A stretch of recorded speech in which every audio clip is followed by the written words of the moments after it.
So just in case you missed the Rhythmizer Fusion update video where I run through all of the new updates, I recapped there that the previous version of Rhythmizer was monophonic only. So you could press one note and it'll generate scales based on that. I'm working on a track here which actually has a major minor difference. So that would be tricky for me.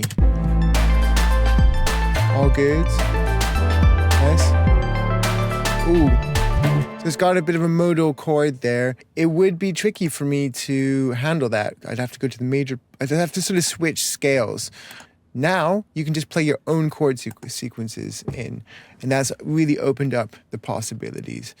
So I'm going to switch over to this chord sequence, and we're going to head over to the poly tab, which, as I mentioned, is just a sort of souped up randomizing arpeggiator. Okay, let's visualize what's happening here. First of all, we have our updated direction feature. So we can go up, down, up and down, or we can also add some randomness to those. So we could say drag this down and have up and down, but with 25% randomness. Unselect those, and we can keep it just random. I'll keep it going up just for now, just for the sake of keeping it simple. Here we've got our octave spread as before, so we can throw random octaves in. And we can choose how many octaves we want to choose from.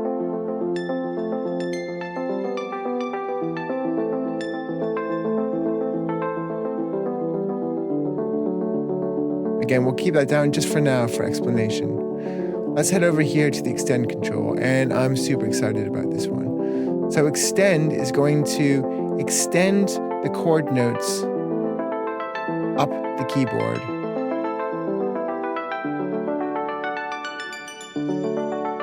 So remember, we're only playing triads in,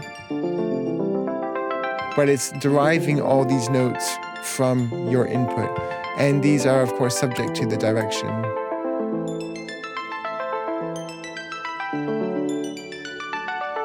Bring that down a little bit.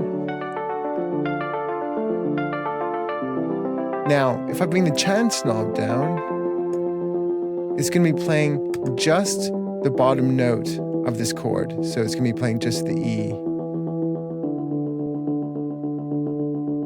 And as I bring the chance knob up, we're getting just randomized hints from our arpeggiation.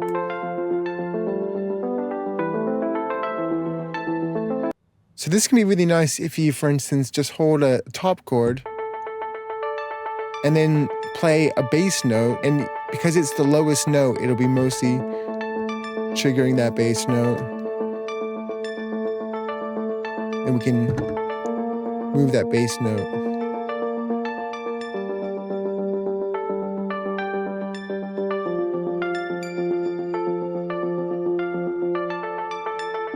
So it's a nice way of keeping a bass line sort of going.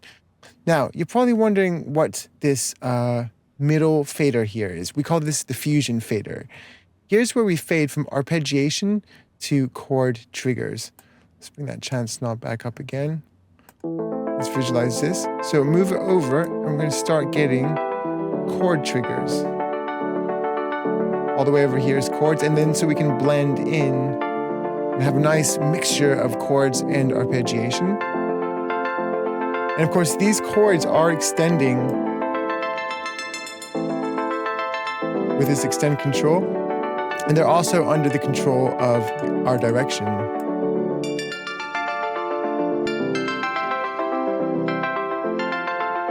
Now, if I bring the chance knob down, we're going to be getting just the input chord. So just this actual input chord, no extension, no other notes. And again, we can just blend those other notes back in. That could be nice if you say it had like a gated.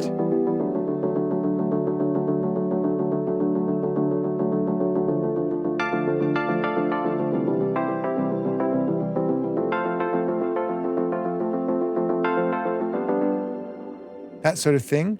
Let's pop our gate back up. Now, once we're over here triggering chords, we now have the chord options to play with. So these don't apply to arpeggiation. Keep things a bit more simple. So spread is going to increase the distance between the various chord notes.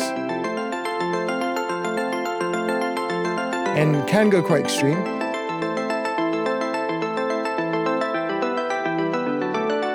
Now flux is going to randomize the intervals within those chords and the jumps up in its direction.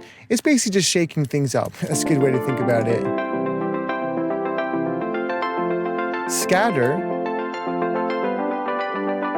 if you look here, is just very slightly offsetting those notes.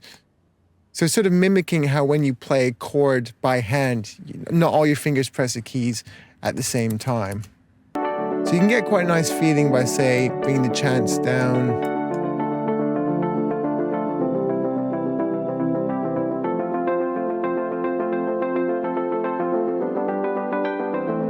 That loop button.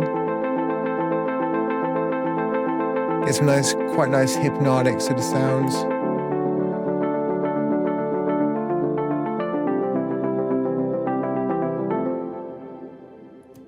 Now, what about the poly control? So currently we're playing in triads, right? So 3-note chords. Now I'm just going to turn this stuff down just to keep it simple for now.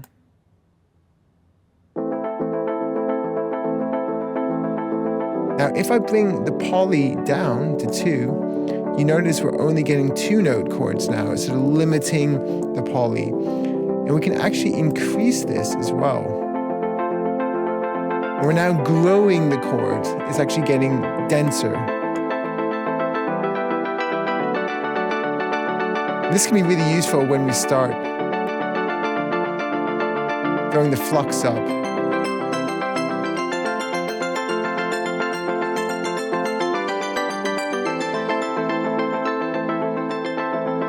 So we're generating all of this content just from these basic triads.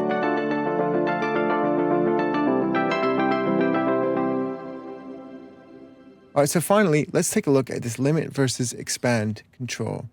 And I'm going to be just looping this A minor chord just to keep things really simple and easy to explain. Okay, let's head over here and get just a basic arpeggio. Now, what if I wanted to trigger some chords, but I don't want these new top notes being added? I want chord triggers, but just with my initial 3 notes. All right, let's check out the limit control. Now, if we're arpeggiating, and we do want chord triggers, but we don't want those new top notes being added.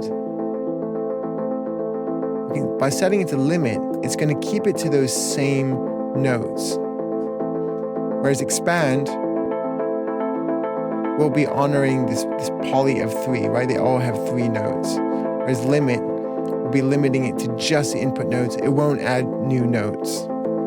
And we can still extend here.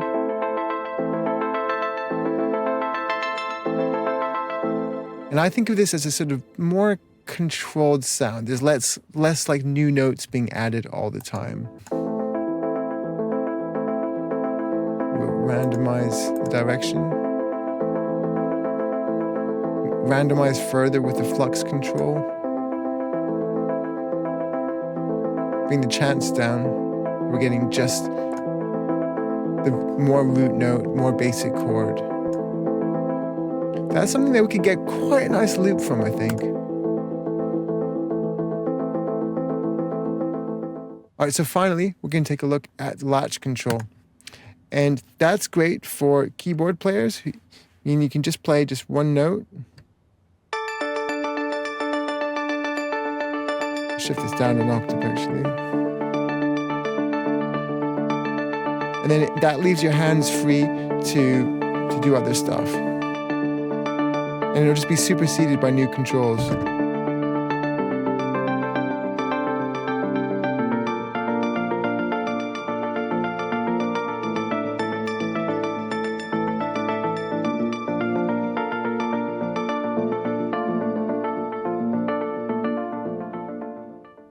Oh, and one last little trick before we go. If you come down here to the map section, we've actually added all of this arpeggiation as a modulation source for CC mapping. So just click here on Scale Arp, and if I throw in a chord, you notice that it's actually sending out CC data with that pattern. If I go over here to Pigments, because CC's 7 is filter cutoff, you'll notice that the cutoff is using that. So we can hone in the range over here.